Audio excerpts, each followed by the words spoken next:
আসসালামু আলাইকুম রহমতুল্লাহ। আশা করি আপনারা সকলেই ভালো আছেন। আজকের ক্লাসে আমরা শিখব, যদি আমরা কোনো শিক্ষার্থীর কোনো ডাটাকে পরিবর্তন করতে চাই, অর্থাৎ আমার ভুল হয়ে গিয়েছে, আমি সংশোধন করতে চাচ্ছি, তাহলে তা কিভাবে করব, অথবা আমি যদি চাই কোনো শিক্ষার্থীর ডাটা ডিলিট করে দিতে, তাহলে সেটি কিভাবে করব। আজকে আমরা এই দুটি বিষয়কে কভার করব। তো প্রথমে আমি দেখব আপডেট এই বিষয়টি। তো আমি চলে যাচ্ছি আমাদের স্টুডেন্টস ফাইলে। এখানে আমি আমার একটি আপডেট বাটন আছে, আমি যেটি উপরে ডিজাইন করেছি, এই যে আপডেট বাটন এটি। এখানে আমি কমান্ড দিয়ে দিব। আমি দিয়ে দিচ্ছি কমান্ড সেলফ ডট, তারপর আমি দিব আপডেট। তো এই আপডেটকে আবার নিচে ডিফাইন করতে হবে। তো আমি নিচে চলে যাচ্ছি, তারপর আমি এখানে লিখছি ডেফ আপডেট, তারপর সেলফ। ওকে, এখন আমি দেখব যে আমার আপডেট বাটনটি কাজ করতেছে কিনা। তো আমি এখানে লিখব যে আপডেট বাটন ইজ ক্লিক, অর্থাৎ আমি যদি আপডেটে ক্লিক করি তাহলে এই বাটনটি কাজ করতেছে কিনা। তো আমি এটিকে ওপেন করি, তারপর আমি আপডেটে ক্লিক করছি। তো আপনারা দেখতে পাচ্ছেন যে এখানে নিচে আপডেট বাটন ইজ ক্লিকড লেখা আসতেছে, তার মানে আমাদের আপডেট বাটনে ক্লিক হচ্ছে। তো আমি আপডেট বাটনে ক্লিক করার পর আমি আমাদের যে ফর্মটি আছে, ওপেন অ্যাডমিশন ফর্ম, না সরি এটি না, আমাদের উপরে আরেকটি ফর্ম থাকবে।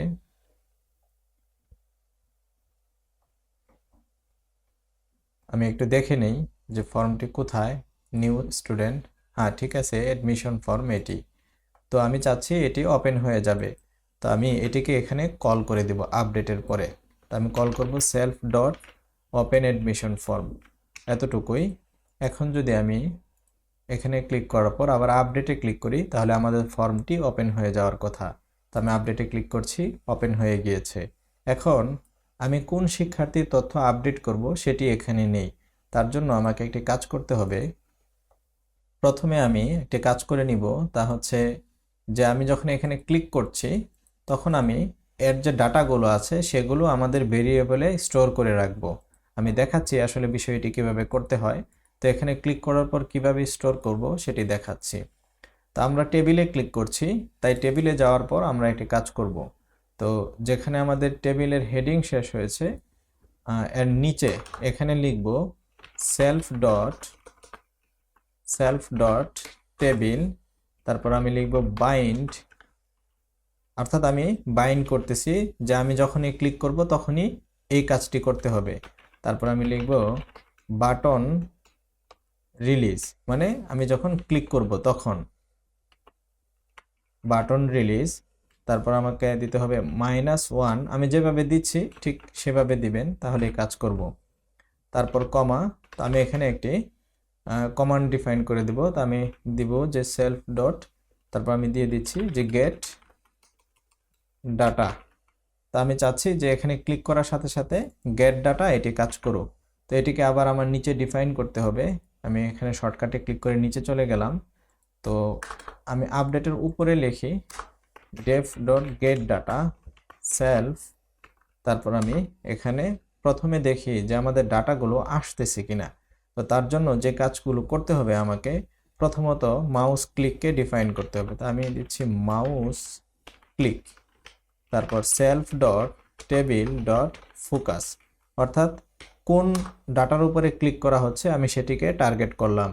তারপর আমি যেটিতে ক্লিক করেছি তার কন্টেন্টগুলো নিয়ে আসব। তো আমি লিখছি কন্টেন্ট, এটি লেখার পর আমি লিখব সেলফ ডট টেবিল, তারপর আমি লিখব আইটেম, তারপর মাউস ক্লিক, অর্থাৎ আমি যেই ডাটার উপরে ক্লিক করেছি সেই ডাটার কন্টেন্টগুলো নিয়ে আসো, আমি এটি বলতেছি। তারপর আমি লিখব ডাটা, তারপর দিচ্ছি কন্টেন্ট, এখানে দিব ভ্যালুস, অর্থাৎ সমস্ত তথ্যগুলো নিয়ে আসো। তো এটিকে আরও শর্টকাট করা যায়, আমি জাস্ট বোঝার জন্য একটু বিস্তারিত লিখছি যাতে করে আপনার বুঝতে সহজ হয়। তারপর আমি এখানে ডাটাকে প্রিন্ট করছি, অর্থাৎ আমি যখনই টেবিলের উপরে কোনো ডাটাতে ক্লিক করব তখন সেটি এখানে প্রিন্ট হয়ে যাওয়ার কথা। তা আমি ওপেন করছি, এখন আমি এখানে ক্লিক করছি। সরি, এখানে একটি এরর আসছে, সেটি হচ্ছে students dot get data takes 1 positional argument but 2 were given. তো আমি এটিকে ফিক্স করার জন্য এই যে গেট ডাটা আছে সেলফের পরে এখানে দিয়ে দিচ্ছি। এখন দেখি কি হয়। ওকে, এখন কাজ করতেছে।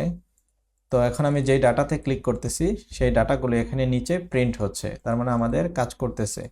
এটিকে আরো শর্ট করে লেখা যায়, তবে বিগিনার যারা অর্থাৎ প্রাথমিক স্টুডেন্ট যারা, তাদের জন্য বিস্তারিত শিখাই ভালো, যাতে করে পরবর্তীতে বুঝতে সহজ হয়। এটিকে আরো শর্টকাট করা যেত। অর্থাৎ আমি যদি চাইতাম এটিকে এখান থেকে কেটে দিয়ে এখানে দিতাম এবং সরাসরি এখানে ডাটা লিখে দিতাম, তাহলেও কাজ করত। এখন যদি আমি এটিকে দেখাই তাহলে একই কাজ করতেছে। তো প্রথমে আমরা বিস্তারিত শিখব, তারপরে শর্ট করে নিব। তো আমাদের ডাটা এখানে চলে আসছে। তো আমাদের এই ডাটাগুলোকে আমরা কি করব, আমাদের ভেরিয়েবলে স্টোর করব। আমাদের এই যে উপরে আমাদের ভেরিয়েবলগুলো আছে এখানে স্টোর করব। তো আমি সবগুলো ভেরিয়েবলকে নিয়ে আসতেছি। তো আমি একসাথে কপি করে নিয়ে আসলাম সবগুলোকে, তারপর নিচে এসে এখানে পেস্ট করব। আমি এখানে কমেন্ট করে দিব যে setting data to the variables. তারপর নিচে আমাদের ভেরিয়েবলগুলো নিয়ে আসছি এবং আমি সবগুলো শেষে সেট লিখে দিব। আমি সবগুলো শেষে একসাথে লিখে দিচ্ছি সেট। এখন এখানে কি হবে আমি দেখাচ্ছি একটু পরে। আমি প্রথমে একটি জিনিস বুঝিয়ে নিই, সেটি হচ্ছে আমরা যদি পুরা ডাটাকে প্রিন্ট করি তাহলে আমরা দেখতে পাচ্ছি যে সম্পূর্ণ এতটুক ডাটা প্রিন্ট হচ্ছে। আমি উপরে নিয়ে এসে দেখাই, এতটুক প্রিন্ট হচ্ছে। কিন্তু আমি যদি শুধু এই শুরুটাকে প্রিন্ট করতে চাই তাহলে আমাকে এখানে লিখতে হবে ডাটা জিরো, এখানে ব্র্যাকেট দিয়ে ফাইনাল ব্র্যাকেট দিয়ে জিরো দিতে হবে, কেননা এটি জিরো পজিশনে আছে। আর যদি আমি এটিকে প্রিন্ট করতে চাই তাহলে আমাকে লিখতে হবে ওয়ান। তো আমি ওয়ান দিলাম, দেখি যে জুবায়ের এটি প্রিন্ট হয় কিনা। ওকে, আমি আবার ওপেন করছি। এখন আমি যদি কারিমে ক্লিক করি তাহলে যদি এখানে কারিম প্রিন্ট হয় তাহলে ঠিক আছে। ক্লিক করছি তো দেখতে পাচ্ছেন যে এখানে কারিম প্রিন্ট হচ্ছে। তার মানে হচ্ছে যে আমরা ডাটা 0 1 2 3 4 দিয়ে আমরা আমাদের এই সমস্ত ডাটাগুলোকে প্রিন্ট করতে পারি, অর্থাৎ টার্গেট করতে পারি। আমি এখানে উপরে নিয়ে আসলাম বোঝার জন্য। এখন আমি সেট করতেছি। তো আমরা যদি নেম সেট করতে চাই তাহলে আমাদের নেম কত নম্বর পজিশনে আছে, 0 1 1 পজিশনে আছে। তো আমি দিব ডাটা, তারপর এখানে লিখব 1। তারপর আমাদের ডিপার্টমেন্ট আছে হচ্ছে 0 1 2 পজিশনে। তো এখানে দিব 2। নিউ ওল্ড এখানে দিব 3। তারপর অ্যাডমিট নং এটিকে দিব, সরি উপরেরটা হবে 3, তারপর 4, তারপর 5, ক্লাস নেম 6, তারপর 7, 8, তারপর এখানে হচ্ছে 9। তা আমাদের ভেরিয়েবলে ডাটাগুলো সেট হয়ে গিয়েছে, আমি সেট করে ফেলেছি। এখন যদি আমরা আমাদের অ্যাডমিশন ফর্মটি ওপেন করি তাহলে আমাদের অ্যাডমিশন ফর্মে এগুলো থাকার কথা, যেহেতু আমাদের অ্যাডমিশন ফর্মেও এই ভেরিয়েবলগুলো আছে। আমি যদি নেম এটিকে দেখাই আমাদের অ্যাডমিশন ফর্মের ভিতরে, তাহলে আপনারা দেখবেন যে ওখানে আছে আমাদের অ্যাডমিশন ফর্মটি। কোথায় কোথায়, হ্যাঁ এই যে এখানে অ্যাডমিশন ফর্ম, এই যে এখানে text variable self dot name. তো আমরা সেলফ ডট নেমের ভিতরে তার নামের তথ্যটা সেট করে দিয়েছি। তো এখন আমরা যদি ফর্মটি ওপেন করি তাহলে তো সেখানে ডাটাগুলো অলরেডি থাকবে। আমি দেখাচ্ছি, ক্লিক করলাম। তো আমি একটিকে সিলেক্ট করছি, এখন আমি আপডেটে ক্লিক করছি।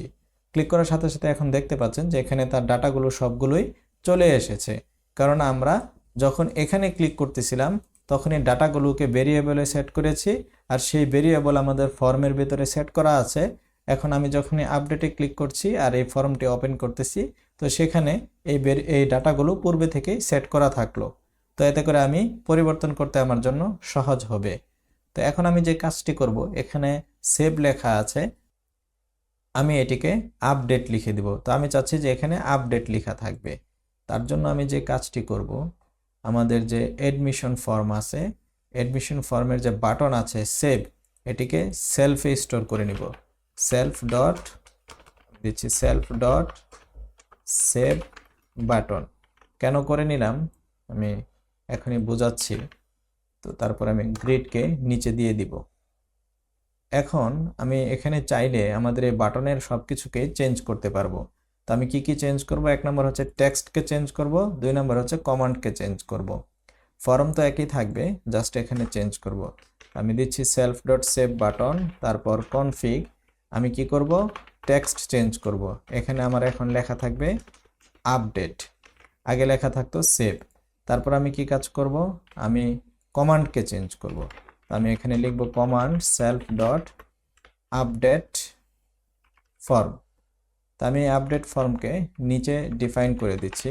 আমি ঠিক যেভাবে দেখাচ্ছি এভাবে শিখবেন, কারণ এটি হচ্ছে প্রফেশনাল ওয়ে। এভাবেই আসলে প্রফেশনাল যারা আছে ওনারা কাজ করে।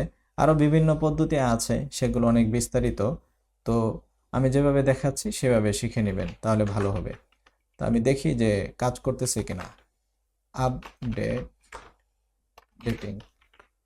তো ওকে, এখন আমি আবার ওপেন করছি, সিলেক্ট করছি, আপডেটে ক্লিক করছি। এখন এখানে আপডেট লেখা আছে, তো আমি আপডেটে ক্লিক করে দেখি আপডেটিং লেখা আসে কিনা। হ্যাঁ, আপডেটিং লেখা আসতেছে, তার মানে আমাদের কাজ করতেছে। এখন একটি বিষয় হচ্ছে, ধরুন কেউ এখানে সিলেক্ট না করে আপডেটে ক্লিক করলো, তাহলে তো শুধুমাত্র খালি একটি ফর্ম আসবে। তো আমরা কি করব? প্রথমে চেক করব যে ইউজার সিলেক্ট করেছে কিনা। যদি সিলেক্ট না করে থাকে তাহলে আমরা একটি তাকে মেসেজ দেখাবো যে দয়া করে আপনি সিলেক্ট করুন। তো তার জন্য আমি যে কাজটি করব, আপডেটে ক্লিক করার আগে, অর্থাৎ এই যে আপডেট, এখানে ক্লিক করার আগে আমি চেক করব। কিভাবে চেক করব? চেক করার জন্য আমাকে যে কাজটি করতে হবে, আমাকে লিখতে হবে ইফ সেলফ ডট, সরি আমি ভুল লিখতেছি, if self dot table dot selection is equal to খালি। অর্থাৎ আমি যদি খালি পাই তাহলে কি করব? তাহলে হচ্ছে ইউজারকে একটি মেসেজ দেখাবো। তো আমি লিখব message box dot show error. তারপর আমি লিখব এই মেসেজের নাম হবে ওয়ার্নিং, ওয়ার্নিং। তারপর আমাদের মেসেজটি লিখব যে please select first for update. অর্থাৎ আমি বলতেছি যে আপডেট করার জন্য প্রথমে সিলেক্ট করুন। আর যদি সিলেক্ট করাই থাকে পূর্বে থেকে এলস, তাহলে আমি তার নিচের কাজটুকু করব। তো আমি কি বললাম? আমি বললাম যে ইফ যদি সিলেকশন খালি থাকে তাহলে তাকে একটি মেসেজ দেখাচ্ছি, আর যদি সিলেকশন খালি না থাকে অর্থাৎ সিলেক্ট করা থাকে তাহলে আমরা এই কাজটুকু করব। তো আমি দেখি কাজ করে কিনা। তো আমি আপডেটে ক্লিক করছি, তো মেসেজ আসতেছে please select first for update. তো আমি এটি সিলেক্ট করলাম, এখন ক্লিক করছি, তো এখন আমাদের ফর্মটি ওপেন হচ্ছে। তো ওকে, তো এই সমস্ত তথ্য পরিবর্তন করার পর আপডেটে ক্লিক করলে আমাদের তথ্যগুলো আপডেট হয়ে যাবে। সেই কাজটি এখন করব। তো প্রথমে আমি যে কাজটি করব, এখানে আমাদের ডাটাবেসকে কানেকশন করে নেব। আমাদের ডাটাবেস উপরে কানেকশন করা ছিল, আমরা এখান থেকে কপি করে নিয়ে আসি, তারপরে এখানে রেখে দিলাম। তো এখন আমি কাজটি করব, লিখব কার এক্সিকিউট। এখন আমাদের আপডেটের একটি সিনট্যাক্স আছে, অর্থাৎ সিকুয়েলেট ডাটাবেস ব্যবহার করার জন্য এভাবে করতে হয়, কোনো কিছু আপডেট করার জন্য এভাবে লিখতে হয়। আমি যেভাবে লিখতেছি এভাবে আপনি প্র্যাকটিস করবেন। তাই আমি বলতেছি আপডেট স্টুডেন্টস, অর্থাৎ আমি চাচ্ছি স্টুডেন্টসকে আপডেট করা হবে। স্টুডেন্টস নামক টেবিল আপডেট করতে হবে। আমাদের যে ডাটাবেস আছে এখানে যে দেখছেন স্টুডেন্ট নামে একটি টেবিল আছে, সরি স্টুডেন্টস হবে না, বরং স্টুডেন্ট হবে। তারপর আমি কি কি পরিবর্তন করব? আমরা পরিবর্তন করব হচ্ছে নেম। এখান থেকে আমি একটু নিচে নিয়ে আসি যাতে করে আমার দেখতে সুবিধা হয়। নিয়ে আসলাম, যেহেতু মনিটর অনেক ছোট, এখান থেকে একটু নিচে নেই যাতে করে ফাঁকা হয়ে যায়। তো আমি চেঞ্জ করব হচ্ছে, প্রথমত হচ্ছে নেম চেঞ্জ করব, তারপর আমাকে সমান সমান চিহ্ন দিয়ে একটি প্রশ্নবোধক চিহ্ন দিতে হবে। তারপর আমি ডিপার্টমেন্ট চেঞ্জ করব, ওকে। তারপর আমি নিউ ওয়ার্ল্ড চেঞ্জ করব, যদি ইউজার করতে চায় তাহলে করতে পারবে আর কি, সবগুলো করা জরুরি না, তবে উনি যেটি করতে চায় সেটি। তবে এডমিট নং এটি চেঞ্জ করতে দিব না আমরা, তারপর কারণ আমরা এডমিট নং দিয়েই সেই শিক্ষার্থীকে আসলে জাস্টিফাই করব যে কার ডাটা চেঞ্জ করা হচ্ছে। তো তারপর আমি ফাদার নাম দিচ্ছি, ওকে ফাদার নেম। তারপর ক্লাস নেম চেঞ্জ করার অপশন থাকবে, ওকে, তারপর অ্যাড্রেস, তারপর মোবাইল চেঞ্জ করার অপশন থাকবে, তারপর হচ্ছে সবার শেষে ইয়ার, চাইলে ইয়ারও চেঞ্জ করতে পারবেন। ওকে, এতটুকু তো আমাদের কাজ শেষ। তো এখন এখানে আমি এডমিট নং, হোয়ার এডমিট, তো আমি এডমিট নং অনুযায়ী এই শিক্ষার্থীর ডাটাকে চেঞ্জ করব। তো হোয়ার এডমিট নং এত, তারপর আমি একটি কমা দিলাম, অর্থাৎ আমাদের যেখানে যে ইনভার্টেড কমাটি শেষ হয়েছে তারপর আমি একটি কমা দিয়েছি, এরপর আবার ফার্স্ট ব্র্যাকেট দিলাম, এন্টারে ক্লিক করে নিচে চলে গেলাম। তো এখন আমি এখানে বুঝিয়েছি যে আমার স্টুডেন্টের টেবিলের নাম, department, new old, father name, class name, address, mobile, তারপর হচ্ছে ইয়ার, এগুলো চেঞ্জ করো এডমিট নং অনুযায়ী, অর্থাৎ এডমিট নং যদি সেম থাকে, অর্থাৎ যেই এডমিট নং এখানে দেওয়া হবে সেই অনুযায়ী ডাটাগুলো চেঞ্জ করো। আর যদি এটি না দেই তাহলে সমস্ত শিক্ষার্থীর ডাটা চেঞ্জ হয়ে যাবে। তো এখন আমি কি করব, আমি প্রথমে নেম দিব, অর্থাৎ আমার নাম এখানে দিব। তো তার জন্য আমরা আগে এই কাজগুলো করেছি, যেমন সেভেতে কাজ করেছি, এই যে এগুলোকে কপি করে নিয়ে আসব। তো আপনারা জানেন যে এগুলোর মাধ্যমে ডাটাগুলোকে ফেচ করা হয়। তো নিয়ে আসছি প্রথমে নেম, তারপর ডিপার্টমেন্ট, তারপর নিউ ওল্ড, ফাদার নেম। তো আমরা এখান থেকে এডমিট নংকে কেটে দিচ্ছি, কারণ সিরিয়ালি দিতে হবে। প্রথমে নাম থাকলাম, তারপর ডিপার্টমেন্ট, তারপর নিউ ওল্ড, ফাদার নেম, এভাবে সিরিয়ালি দিতে হবে। তারপর অ্যাড্রেস, মোবাইল সব ঠিক আছে, ইয়ার ঠিক আছে। এরপর হোয়ার এডমিট নং, অর্থাৎ এডমিট নং সবার শেষে হবে। তো আমি দিয়ে দিলাম ওকে। তো আমাদের কাজ শেষ, এখন জাস্ট আমাকে কমিট করতে হবে। আমি বলতেছি যেটা চেঞ্জ হয়ে গিয়েছে সেটা কমিট করে দাও, অর্থাৎ ফাইনাল করে দাও। তো আমি কমিট করে দিলাম। তারপর আপডেট হওয়ার পরে আমি চাচ্ছি যে এখানে একদম রিসেন্টলি দেখিয়ে দেবে ইনস্ট্যান্ট যে কি পরিবর্তন হলো, আমাদের টেবিলেও চেঞ্জ হয়ে যাবে। এজন্য আমি সেলফ ডট শো এটিকে ডিফাইন করে দিলাম। তো আমি দেখি আমাদের কাজ করেছে কিনা। হ্যাঁ, তবে আরেকটি বিষয় হচ্ছে যে আমরা একটি মেসেজও দেখাবো যে আপডেট করা হয়েছে এখানে। তো এখন লিখব শো ইনফো এবং এখানে লিখব সাকসেস, তারপর এখানে দিব স্টুডেন্ট ডাটা হ্যাজ আপডেটেড, অর্থাৎ শিক্ষার্থীর ডাটা পরিবর্তন করা হয়েছে। তো এখন আমি এখানে ক্লিক করছি, তারপর আমি এখান থেকে করিমকে নিয়ে নিলাম, আপডেটে ক্লিক করছি। করিমের জায়গায় আমি এখানে দিয়ে দিচ্ছি জব বার। দেওয়ার পর আমি জাস্ট চেক করি যে আসলে হচ্ছে কিনা। আপডেটে ক্লিক করলাম, student data has updated, okay. তো এখন এখানে ওই যে জব বার পরিবর্তন হয়ে গিয়েছে একদম ইনস্ট্যান্টলি, অর্থাৎ আমাদের আপডেট কাজ করতেছে। তো আমি নিচে একটি এরর আসতেছে, আমি কেটে দেই, আবার ওপেন করলাম। এখন আমি সম্পূর্ণ চেঞ্জ করব, উপরেটি চেঞ্জ করে সম্পূর্ণ চেঞ্জ করব। আমি এখানে দিয়ে দিব আব্দুল গনি, সায়েন্স পরিবর্তন করে দিয়ে দেই এখানে হিস্টোরি, নিউ পরিবর্তন করে দেই অল্ট। এডমিট নং আমি এমন একটি কাজ করব যেন এডমিট নং পরিবর্তন করতে না পারে, ইউজার যেন পরিবর্তন না করতে পারে, সেই কাজটি আমি একটু পরে দেখাচ্ছি। ফাদার নেম দিয়ে দিব রহিম খান, ক্লাস 4 আছে 5 দিয়ে দিচ্ছি। তারপর সবকিছু ঠিক রাখতেছি, কারণ এতটুকু ডাটা চেঞ্জ হলে আমরা বুঝতে পারবো। ওকে ওকে, তো আপনারা দেখতে পাচ্ছেন যে এখানে ডাটাগুলো চেঞ্জ হয়ে গিয়েছে। তো আমাদের মোটামুটি কাজ শেষ। তো আমরা এখন কিছু কাজ করব, সেটি হচ্ছে আমরা চাইবো না যে ইউজার এডমিট নং পরিবর্তন করতে পারো। আর আরেকটি বিষয় হচ্ছে আমরা আপডেট করার পরে এটিকে আর ওপেন রাখবো না, এটিকে বন্ধ করে দিব। তো এই দুটি কাজ করব। তো এডমিট নংকে ডিসেবল করার জন্য আমাকে চলে যেতে হবে এডমিট নং যেখানে আছে, তো এটি হচ্ছে এডমিট নং। তো এখানে একটি এন্ট্রি রয়েছে, তো এটিকে অন্য জায়গায় ব্যবহার করার জন্য আমাকে সেলফ লিখতে হবে। তো আমি লিখলাম সেলফ ডট এডমিট এন্ট্রি। তো আমি এটিকে সেলফে ডিফাইন করে দিচ্ছি আর কি, যাতে করে আমরা নিচে ব্যবহার করতে পারি। তারপর এভাবে দিলাম। এখন আমরা এটিকে ডিসেবল করব। কখন? যখন আমাদের ফর্ম ওপেন হয়ে যাবে, তখন আমাদের আপডেট ফর্ম ওপেন হয়ে যাওয়ার পরে। তো আমরা ওপেন করার পরে এখানে লিখব সেলফ ডট এডমিট এন্ট্রি, তারপর কনফিগ, তারপর আমরা দিব হচ্ছে স্টেট ডিসেবলড, অর্থাৎ আমরা চাইবো না যে এখানে ইউজার পরিবর্তন করুক। আমি দেখি আসলে হলো কিনা। ওকে, তো ডিসেবল হয়েছে, এখন চাইলেও এখানে পরিবর্তন করা যাবে না। এরপর আরেকটি কাজ আমরা করতে চাচ্ছিলাম, সেটি হচ্ছে যে আমরা উইন্ডোটাকে ক্লোজ করে দিব যখন আমাদের আপডেট হয়ে যাবে। সেটিকে ক্লোজ করার জন্য আমরা এখান থেকে সেলফ ডট অ্যাডমিশন উইন্ডো এতটুকু কপি করে নিলাম।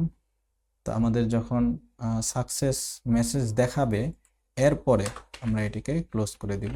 তো আমরা এটিকে ডেস্ট্রয় করে দিব। তো আমরা বলতেছি যে সাকসেস মেসেজ দেখানোর পরে সেলফ ডট অ্যাডমিশন উইন্ডোটাকে তুমি ডেস্ট্রয় করে দাও, মানে সেটি আর দেখানোর দরকার নেই। ওকে, তো আমি আব্দুল গনি চেঞ্জ করছি। তো আমি এখন এখানে দিচ্ছি আব্দুর রহমান। ওকে, তারপর update student data has updated. Okay, তো দেখতে পেলেন যে আমাদের সেই উইন্ডোটাও ক্লোজ হয়ে গিয়েছে। তো মোটামুটি আমাদের আপডেটের কাজ শেষ, এখন জাস্ট ডিলিট করব। তো প্রথমে আমি ডিলিট বাটনকে ডিফাইন করে নিই। তো আমাদের ডিলিট বাটন উপরে আছে, আপডেট ডিলিট বাটন। এখানে আমি কমান্ড দিয়ে দিব, কমান্ড সেলফ ডট ডিলিট। তো ডিলিট দিয়ে দিলাম। সবার নিচে এসে আমি এখানে এটিকে ডিফাইন করব, ডিফাইন ডিলিট, তারপর সেলফ। তো আমাদের ডিলিট বাটনে ক্লিক করার পর আমরা কি কি কাজ করব? আমরা প্রথমে চেক করব যে ডাটা সিলেক্ট আছে কিনা।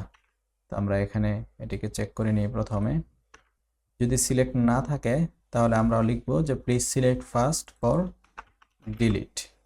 আর যদি সিলেক্ট করা থাকে তাহলে আমরা যে কাজগুলো করব, আমরা আমাদের ডাটাকে ডিলিট করে দিব। তো তার জন্য প্রথমে আমাকে এখানে আমাদের আপডেট হওয়ার পর আমরা আমাদের ডাটাবেসকে ক্লোজ করে নিই। তো কমিটের পরে আমি আমাদের ডাটাবেসকে ক্লোজ করে দিব। এখন আমি আবারও এটি তো আপডেটের কাজ ছিল, এখন ডিলিট। তো এখানে প্রথম আমি ডাটাবেস কানেক্ট করে নিলাম। কানেক্ট করার পরে এখন আমি ডিলিটের কমান্ড লিখব। ডিলিট লিখব হচ্ছে ডিলিট ফ্রম স্টুডেন্ট।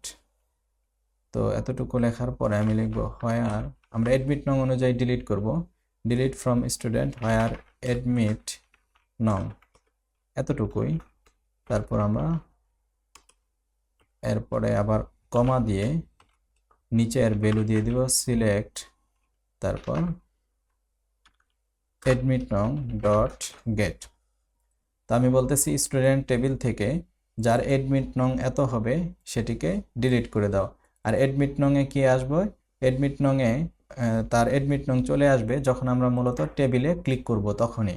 তো আপনারা জানেন যে টেবিলে ক্লিক করলে আমাদের এখানে ডাটাগুলো সেট হয়ে যাবে। তো এখানে অ্যাডমিট নংয়ের ভিতরে তার অ্যাডমিট নংও সেট হয়ে যাবে, আর সেই অ্যাডমিট নং এখান থেকে আমরা গেট করতেছি। তো আশা করি বুঝতে পেরেছেন। তারপর আমি কমিট করে দিচ্ছি, কারণ আমাদের ডিলিট করা শেষ হয়ে যাবে। কমিট করার পর আমি ক্লোজ করে দিব আমাদের ডাটাবেসকে এবং একটি মেসেজ দেখাবো সাকসেসের,